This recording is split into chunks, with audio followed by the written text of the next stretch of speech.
বাসি কাজ সব সারা হয়ে গেছে, তাই চলে এসেছি স্নান টান করে চাল নিতে। 3 বাটি নিয়েছি চাল। ভাত হয়ে গেছে, হয়ে গেলে একটু ডাল করলাম। আমাদের বাড়ির যে কটা লোক সে কটা তরকারি হবে। একজন নিরামিষ তো, একজন আমিষ, একজন ডাল খাবে না তো, একজন মাছ খাবে না, একজন মাছ খাবে তো, একজন চচ্চড়ি খাবে, মানে সব রকমের রান্না আমার করতে হয়।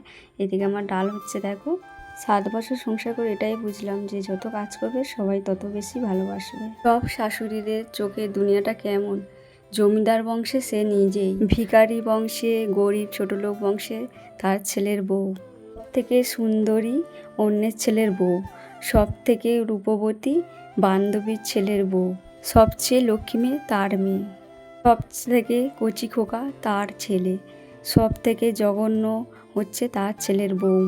খারাপ, অবাধ্য, মুখে মুখে চোপড়া করে, বাপের বাড়িতে এসব শিখিয়ে পাঠিয়েছে, কোনো কিছু জানে না কাজ বাজ। এরকম আমার সোনা উঠে পড়েছে ঘুম থেকে, আমার কাজ করতে আর দেবে না, কী করবো বলো।